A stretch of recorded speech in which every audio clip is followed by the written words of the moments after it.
আমাৰ বঙাইগাঁও জিলাৰ অন্তৰ্গত অভয়াপুৰী বিদ্যুৎ উপসংমণ্ডলৰ কাৰ্যালয়ত আমাৰ এছিষ্টেণ্ট মেনেজাৰ ৰাজেশ চাই ইমানভাৱে নিজৰ খেয়াল খুচি মতে মতালিভাৱে অতিৰিক্ত হাৰত মানে বিল মোবাইল যোগেদি পঠাই দিয়ে, কিন্তু কোনো ধৰণৰ ৰিডিং চাব নাযায় ঘৰত।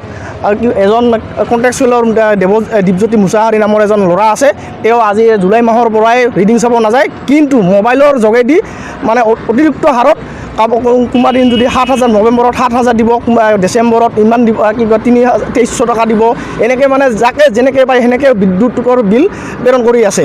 গতিকে আমি এই আজি উত্তৰ শালমাৰা মহকুমা অধিপতি বিষয়া মহোদয়ৰ জৰিয়তে আমি CM ছাৰক আৰু শক্তিমন্ত্ৰী আমাৰ ডাঙৰীয়ানী মহোদয়ক এখন ইয়াৰ বিহিত ব্যৱস্থা লোৱাৰ কাৰণে আমি এটা স্মাৰকপত্ৰ প্ৰেৰণ কৰিলোঁ।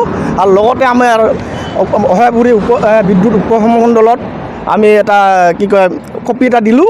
আৰু লগতে আমি CM ছাৰক আমি অনুৰোধ জনাওঁ যে অতি শীঘ্ৰে এই দুৰ্নীতি বিষয়াজনক আমাৰ অভয়াপুৰী উপসংমণ্ডলৰ পৰা বদলীকৰণ কৰিব লাগে, নহ'লে অন্যথা আমি আন্দোলন কৰিবলৈ বাধ্য হ'ম।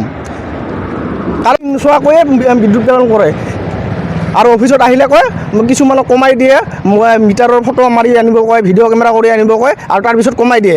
কিন্তু আমাৰ মোবাইলৰ ভিডিঅ' কেমেৰা ফটো তোলা আমাৰ কাম নহয়, যিহেতু আমাৰ লাইনমেন চাৰ্জ এটা থাকে, বিলত কাগজতে উপলব্ধ আছে লাইনৰ চাৰ্জ এটা থাকে, লাইনমেন চাৰ্জ, কিন্তু তাৰ স্বত্বেও তেওঁলোকে ৰিডিং চাব নাযায়। ধন্যবাদ।